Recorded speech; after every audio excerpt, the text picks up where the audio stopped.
Assalamualaikum warahmatullahi wabarakatuh. Selamat siang. Kami dari kelompok 3 ingin mempresentasikan hasil diskusi kelompok kami dengan tema Bagaimana Pancasila menjadi dasar negara Republik Indonesia. Saya, Alifania Najwa Muzata, selaku moderator dari kelompok 3, ingin memperkenalkan anggota kelompok kami. Pertama, Abdullah Fakih. Kedua, Alifania Najwa Muzata. Ketiga, Ananda Salsabila. Keempat, Denisa Giska Novianti. Kelima, Hariski Antoni. Keenam, Hamdan Adib Prihardian. Ketujuh, Muhammad Irfan Syahrul Ramadan. Selanjutnya, presentasi akan dibawakan oleh Abdullah Fakih. Menelusuri konsep negara, tujuan negara, dan urgensi dasar negara. Konsep negara.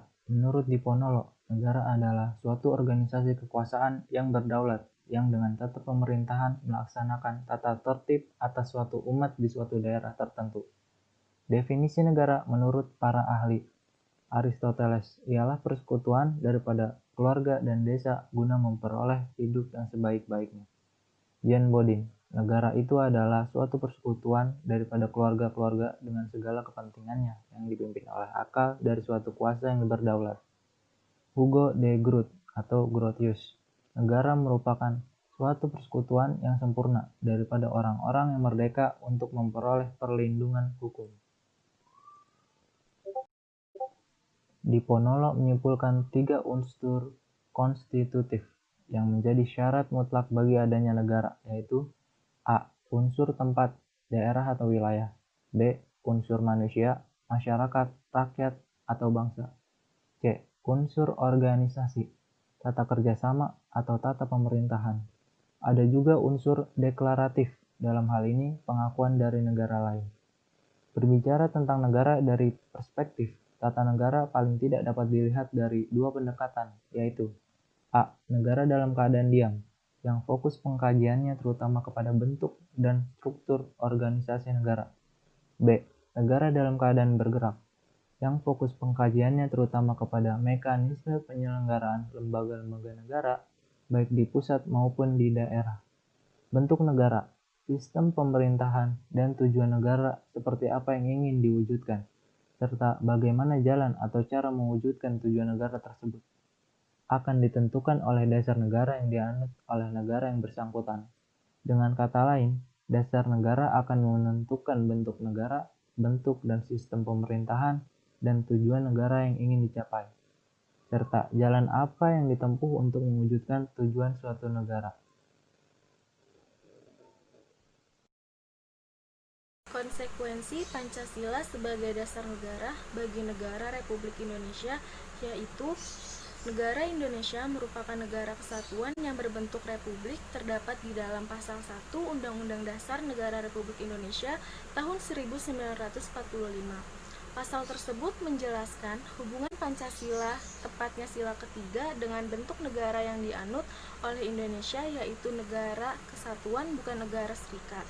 Demikian pula dalam pasal 1 ayat 2 Undang-Undang Dasar Negara Republik Indonesia tahun 1945, kedaulatan berada di tangan rakyat dan dilaksanakan menurut Undang-Undang Dasar.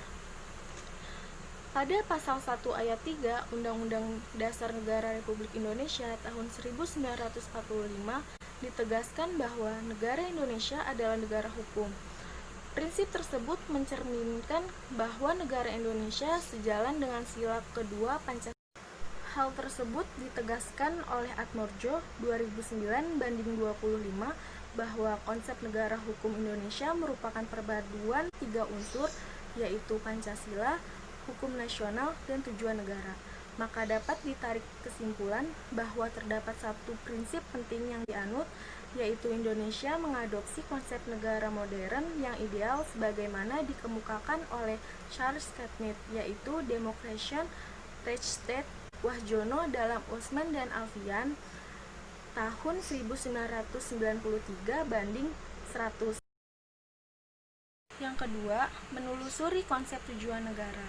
Skema di samping ini menggambarkan intisari 5 teori tujuan negara yang disarikan dari Diponolo tahun 1975/112 sampai 156. tujuan negara. Yang pertama, kemerdekaan sebagai tujuan negara. Yang kedua, kekuatan, kekuasaan, kebesaran atau keagungan sebagai tujuan negara. Ketiga, kepastian hidup, keamanan, dan ketertiban sebagai tujuan negara. Yang keempat, keadilan sebagai tujuan negara. Dan yang kelima, kesejahteraan dan kebahagiaan hidup sebagai tujuan negara. Lalu ada dua aliran yang dapat digunakan untuk mewujudkan tujuan. Yang pertama ada aliran liberal individualis yang berpendapat bahwa kesejahteraan dan kebahagiaan harus dicapai dengan politik dan sistem ekonomi liberal melalui persaingan bebas. Lalu ada aliran kolektivis atau sosialis yang berpandangan bahwa kesejahteraan dan kebahagiaan manusia hanya dapat diwujudkan melalui politik dan sistem ekonomi terpimpin atau totaliter. Pada umumnya, tujuan suatu negara termaktub dalam Undang-Undang Dasar atau Konstitusi negara tersebut. Sebagai perbandingan, saya akan membacakan tujuan negara dari Amerika Serikat, Indonesia, dan India. Pertama, Amerika Serikat tujuannya itu in order to form a more perfect union, establish justice, ensure domestic tranquility, provide for the common defense, promote welfare, and secure the blessing of liberty to ourselves and to our posterity. Lalu Indonesia, cita-cita negaranya ada di alinea kedua, yaitu merdeka, bersatu, berdaulat, adil, dan makmur. Sedangkan tujuan negaranya ada di alinea keempat, yaitu melindungi segenap bangsa, melindungi segenap tumpah darah, memajukan kesejahteraan umum, mencerdaskan kehidupan bangsa, dan ikut serta melaksanakan ketertiban dunia. Lalu yang terakhir ada tujuan dari negara India, yaitu to constitute India into sovereign democratic state and to secure to all citizens justice, social, economic, and political, liberty of thought, expression, belief, faith, and worship, equality of status and of opportunity, and to promote among them all fraternity, ensuring the dignity of individual and unity of the nation. Dan ada juga pendekatan dalam mewujudkan tujuan negara tersebut dapat dilakukan dengan dua pendekatan, yaitu pendekatan kesejahteraan dan pendekatan keamanan. 3. Menelusuri konsep dan urgensi dasar negara. Secara etimologis, istilah dasar negara maknanya identik dengan istilah-istilah seperti granon, norma dasar, Reitsaidi cita hukum, Staatsaidi cita negara, dan filosofis Grundzweck atau dasar filsafat negara. Secara terminologis atau secara istilah, dasar negara dapat diartikan sebagai landasan dan sumber dalam membentuk dan menyelenggarakan negara. Dasar negara juga dapat diartikan sebagai sumber dari segala sumber hukum negara. Hans Zawadzki menjelaskan bahwa dalam suatu negara yang merupakan kesatuan tatanan hukum, terdapat suatu kaidah tertinggi yang kedudukannya lebih tinggi daripada undang-undang dasar. Dan dasar kaidah tertinggi dalam tatanan kesatuan hukum dalam negara Indonesia yaitu berupa Pancasila. Dalam penjelasan Mr. Supomo, kata cita negara merupakan terjemahan dari kata Staatsaidi. Dapat dilukiskan sebagai hakikat yang paling dalam dari negara yang berasal dari kata des Staats, dies Wesen, dan sebagai kekuatan yang membentuk negara-negara yang berasal dari kata des Staten Vermonkraj. Selanjutnya ada prinsip bahwa norma hukum itu bertingkat dan berjenjang, termanifestasikan dalam Undang-Undang Nomor 12 Tahun 2011 tentang pembentukan peraturan perundang-undangan yang tercermin pada pasal 7 yang menyebutkan jenis dan hierarki peraturan perundang-undangan, yaitu sebagai berikut. Yang pertama ada Undang-Undang Dasar Negara Republik Indonesia tahun 1945. Yang kedua ada Ketetapan Majelis Permusyawaratan Rakyat. Yang ketiga ada Undang-Undang atau Peraturan Pemerintah Pengganti Undang-Undang. Yang keempat ada Peraturan Pemerintah. Yang kelima ada Peraturan Presiden. Yang keenam ada Peraturan Daerah Provinsi. Dan yang terakhir atau ketujuh yaitu ada Peraturan Daerah Kabupaten atau Kota. B. Menanya alasan diperlukan kajian Pancasila sebagai dasar negara. Pancasila merupakan pandangan hidup dan kepribadian bangsa yang nilai-nilainya bersifat nasional yang mendasari kebudayaan bangsa, maka nilai-nilai tersebut merupakan perwujudan dari aspirasi. Pancasila memberikan arah tentang hukum, harus menciptakan keadaan negara yang lebih baik dengan berlandaskan pada nilai-nilai ketuhanan, kemanusiaan, persatuan, kerakyatan, dan keadilan. Dengan Pancasila, perpecahan bangsa Indonesia akan mudah dihindarkan karena pandangan Pancasila bertumpu pada pola hidup yang berdasarkan keseimbangan, keselarasan, keserasian, sehingga perbedaan apapun yang ada dapat dibina menjadi satu pola kehidupan yang dinamis. penuh dengan keanekaragaman yang berbeda dalam satu keseragaman yang kokoh. Pendapat ini dikemukakan oleh Muzain pada tahun 1992. Lalu, bagaimana dengan pemerintah? Sebagai penyelenggara negara, mereka seharusnya lebih mengerti dan memahami dalam pengaktualisasian nilai-nilai Pancasila dalam kehidupan kenegaraan. Mereka harus menjadi panutan bagi warga negara yang lain, agar masyarakat luas meyakini bahwa Pancasila itu hadir dalam setiap hembusan nafas bangsa ini. Nilai-nilainya hadir bukan hanya bagi mereka yang ada di pedesaan dengan keterbatasannya, melainkan juga orang-orang yang ada dalam pemerintahan yang notabene sebagai pemangku jabatan yang berwenang merumuskan kebijaksanaan dalam nama bersama. Hal tersebut sejalan dengan pokok pikiran keempat yang menuntut konsekuensi logis, yaitu undang-undang.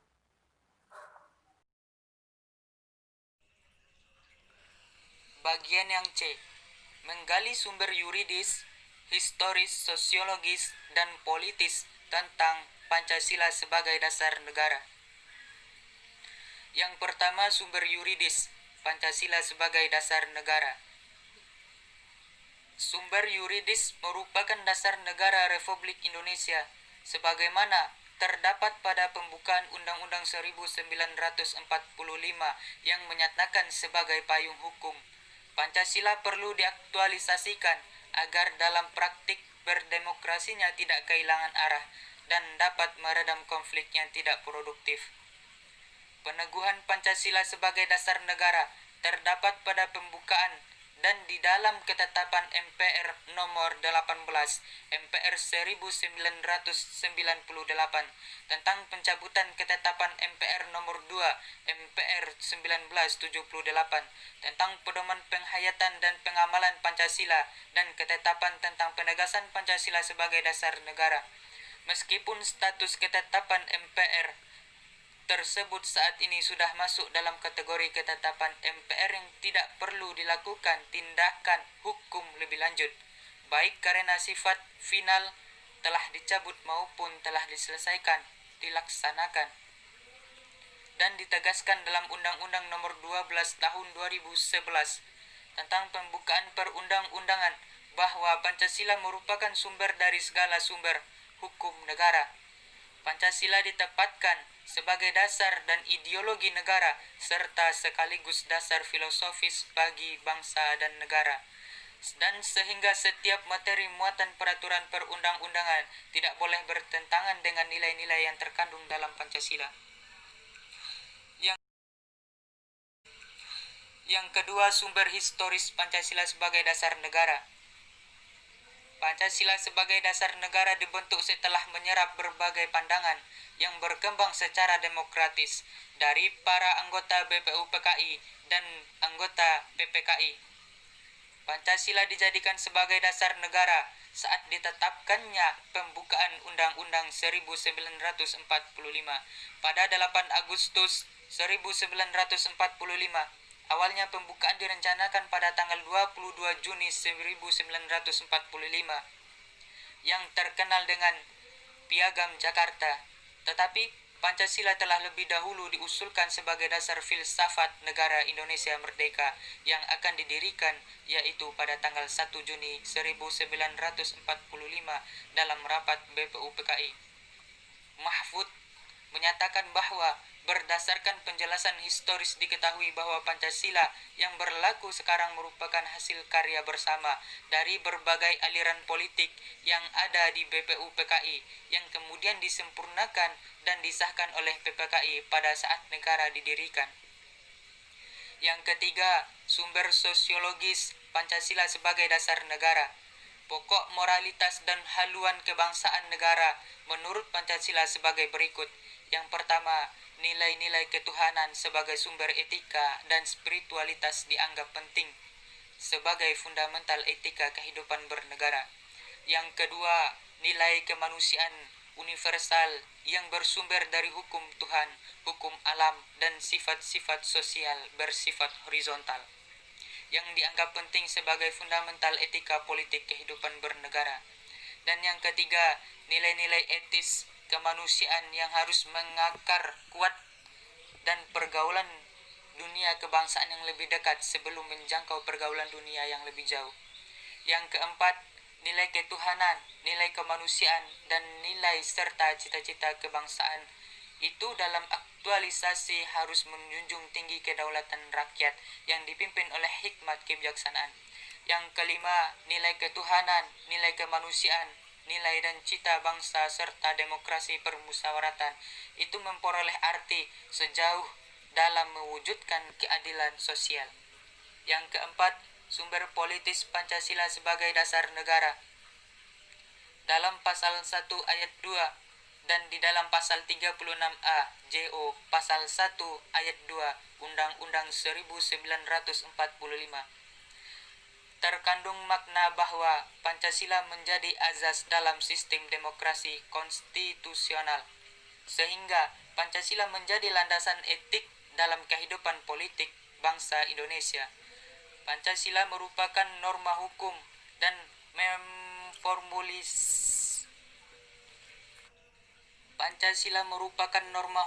dalam memformulasikan dan mengimplementasikan kebijakan publik yang menyangkut hajat hidup orang banyak dan menjadi kaidah penuntun dalam setiap aktivitas sosial politiknya. Dengan demikian, sektor masyarakat yang akan berfungsi memberikan masukan yang baik kepada sektor pemerintah dalam sistem politik. Pada gilirannya, sektor pemerintah akan menghasilkan output politik berupa kebijakan yang memihak kepentingan rakyat dan diimplementasikan secara bertanggung jawab di bawah kontrol infrastruktur politik.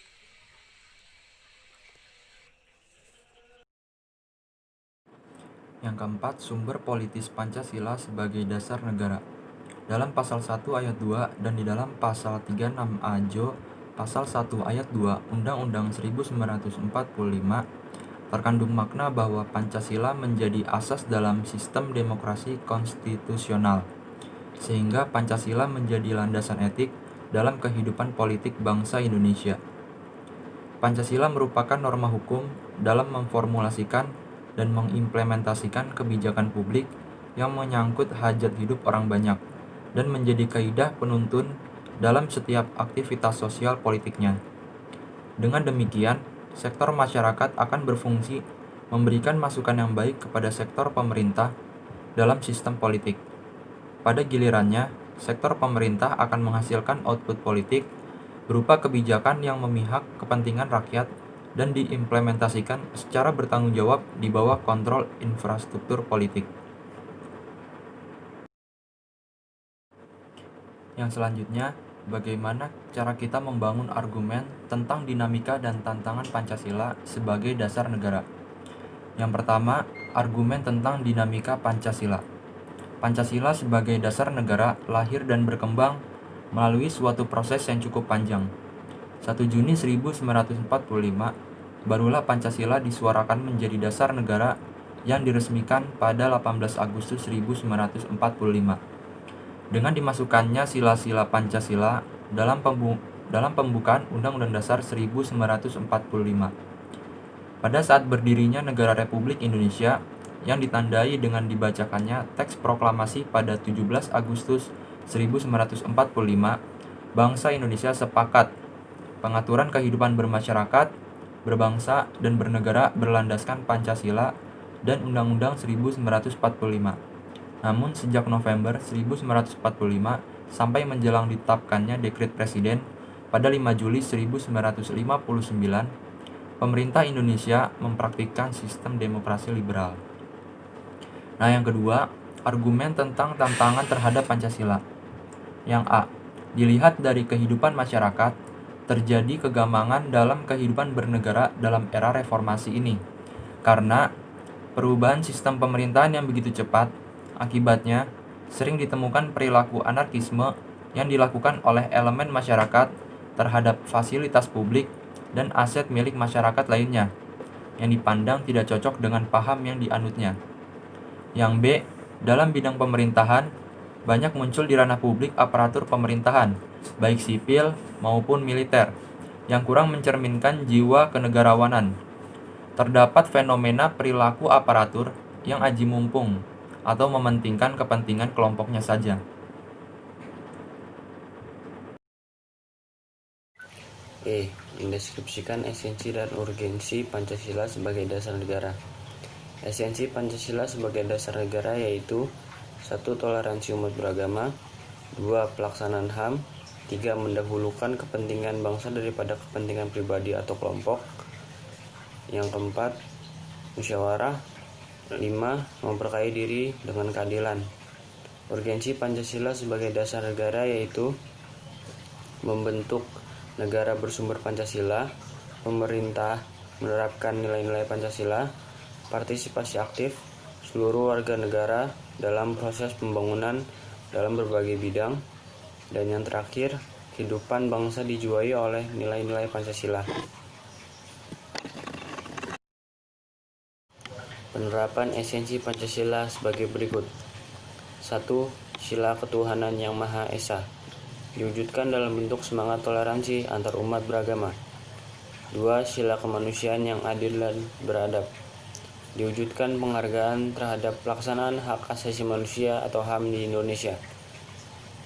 3. Sila persatuan Indonesia diwujudkan dalam bentuk mendahulukan kepentingan bangsa dan negara daripada kepentingan kelompok atau golongan, termasuk partai. 4. Sila kerakyatan yang dipimpin oleh hikmat kebijaksanaan dalam permusyawaratan perwakilan diwujudkan dalam bentuk mendahulukan pengambilan keputusan berdasarkan musyawarah daripada voting. 5. Sila keadilan sosial bagi seluruh rakyat Indonesia diwujudkan dalam bentuk memperkaya diri atau kelompok dengan keadilan. Penerapan urgensi Pancasila dibagi menjadi 2 pendekatan. 1. Pendekatan institusional, membentuk negara yang bersumber dari Pancasila sehingga terwujudnya dan terpenuhinya kepentingan sosial. 2. Pendekatan human resource, yaitu orang pemegang kekuasaan pemerintah yang melaksanakan nilai-nilai Pancasila secara konsekuen dalam tugas dan tanggung jawabnya yang akan menyejahterakan rakyat. Hubungan Pancasila dengan proklamasi. Proklamasi merupakan awal pernyataan merdeka dari rakyat Indonesia yang diwakili oleh pahlawan proklamator yaitu Insinyur Soekarno dan Muhammad Hatta pada 17 Agustus 1945. Setelah menyatakan merdeka, pada 18 Agustus 1945, para wakil rakyat Indonesia mengesahkan Undang-Undang Dasar 1945. Jadi, secara langsung, proklamasi terdapat hubungan akan terciptanya atau disahkannya Undang-Undang Dasar 1945. Dan secara tidak langsung, proklamasi ada hubungannya dengan disahkannya Pancasila sebagai dasar negara.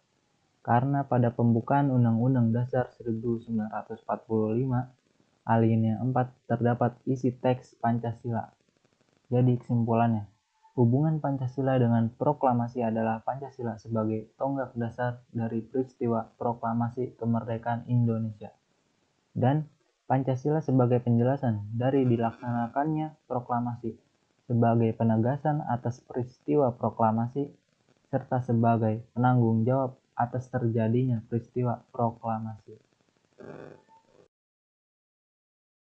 Hubungan secara formal bahwa rumusan Pancasila sebagai dasar negara Republik Indonesia adalah seperti yang tercantum dalam pembukaan Undang-Undang Dasar 1945 alinea keempat, bahwa pembukaan Undang-Undang Dasar 1945 berdasarkan pengertian ilmiah merupakan pokok kaidah negara yang fundamental dan terhadap tertib hukum di Indonesia. Sebagai dasarnya, karena pembukaan Undang-Undang Dasar 1945 itulah yang memberi faktor mutlak bagi adanya tertib hukum Indonesia, yaitu sebagai berikut.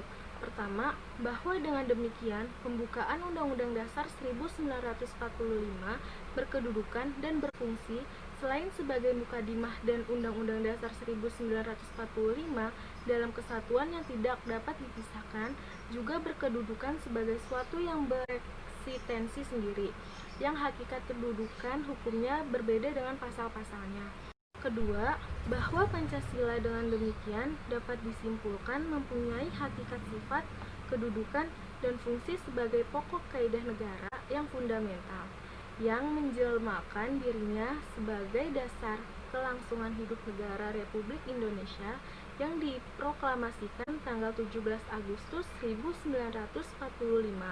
Yang ketiga, bahwa Pancasila sebagai inti pembukaan Undang-Undang Dasar 1945 dengan demikian mempunyai kedudukan yang kuat, tetap dan tidak dapat diubah dan terletak pada kelangsungan hidup negara Republik Indonesia. Lalu ada hubungan secara material. Secara material, tertib hukum Indonesia dijabarkan dari nilai-nilai yang terkandung dalam Pancasila. Pancasila sebagai sumber tertib hukum Indonesia meliputi sumber nilai, sumber materi, sumber bentuk, dan sifat. Selain itu, dalam hubungannya dengan hakikat dan kedudukan pembukaan Undang-Undang Dasar 1945 sebagai pokok kaidah negara yang fundamental, maka secara material yang merupakan esensi atau intisari dari pokok kaidah negara fundamental tersebut tidak lain adalah Pancasila. Lalu ada uraian pola pemikiran dalam pokok-pokok pikiran terkait penjabaran Pancasila dalam pasal-pasal Undang-Undang Dasar 1945. Pertama adalah Pancasila merupakan asas kerohanian dari pembukaan Undang-Undang Dasar 1945 sebagai status fundamental nol. Yang kedua, ada pembukaan Undang-Undang Dasar 1945 dikristalisasikan dalam wujud pokok-pokok pikiran yang terkandung dalam pembukaan Undang-Undang Dasar. Yang ketiga, ada pokok-pokok pikiran yang terkandung dalam pembukaan Undang-Undang Dasar 1945 terjelma dalam pasal-pasal Undang-Undang Dasar 1945. Selanjutnya ada tabel penjabaran Pancasila dalam pasal-pasal Undang-Undang Dasar 1945. Dalam sila pertama terdapat di pasal 28E ayat 1 dan pasal 29. Sila kedua, pasal 1 ayat 3, pasal 26 ayat 1 dan ayat 2, pasal 27 ayat 1 dan ayat 2, pasal 28A, pasal 28J, pasal 28C, pasal 28D, pasal 28F dan pasal 28J. Sila ketiga ada pasal 25, pasal 27 ayat 3, pasal 30 ayat 1 sampai dengan ayat 5. Sila keempat, pasal 1 ayat 1 dan ayat 2, pasal 2, pasal 3, pasal 4, pasal 7, pasal 19 dan pasal 22C dan 22E. Sila kelima itu ada pasal 23, pasal 28H, pasal 31, pasal 32, pasal 33 dan pasal 34.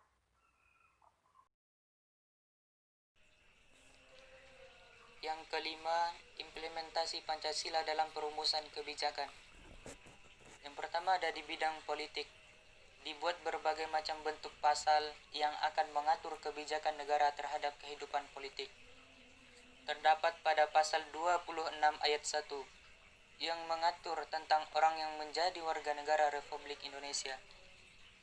Dan pada pasal 27 ayat 1 yang memberikan pernyataan terhadap kedudukan warga negara yang berada di dalam hukum dan juga pemerintahan tanpa ada kekecualian.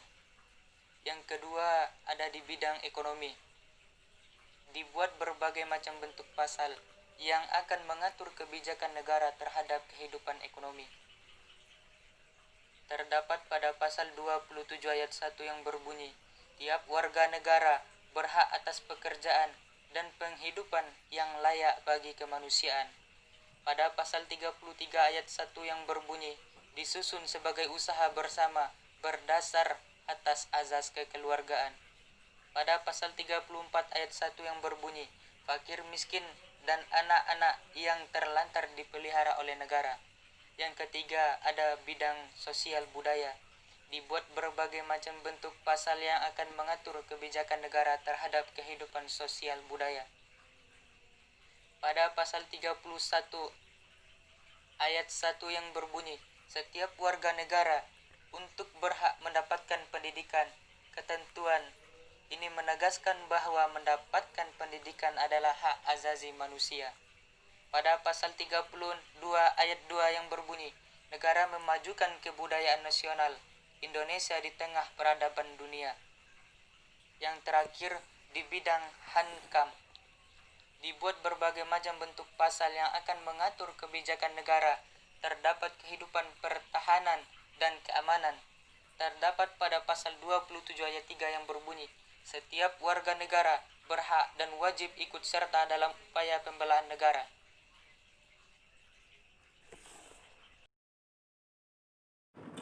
Nah, selanjutnya ada contoh kasus yang terkait dengan tema mengenai kelompok kami, yaitu Republik Maluku Selatan atau RMS. Republik Maluku Selatan adalah sebuah republik di Kepulauan Maluku yang diproklamasikan tanggal 25 April tahun 1950. Pemberontakan RMS ini didalangi oleh mantan Jaksa Agung NIT atau Negara Indonesia Timur, yaitu Soumokil, yang bertujuan untuk melepaskan wilayah Maluku dari Negara Kesatuan Republik Indonesia atau NKRI. Dilihat dari alasan mengapa Republik Maluku Selatan ingin memisahkan diri pada waktu itu, sangat bertentangan dengan Pancasila sebagai dasar negara, yang menjadi pandangan hidup dan kepribadian bangsa, yang nilai-nilainya bersifat nasional, yang mendasari kebudayaan bangsa. Perpecahan yang dikatakan akan diprediksi minimal dan akan mudah dihindari karena berpacu pada pola hidup yang berkeseimbangan, berkeselarasan, dan berkeserasian. Hal ini menjadi bertentangan dengan apa yang terjadi di Maluku. Dengan begitu, nilai-nilai etis kemanusiaan pada masyarakat harus mengakar kuat dalam lingkungan pergaulan kebangsaan yang lebih dekat sebelum menjangkau pergaulan dunia yang lebih jauh.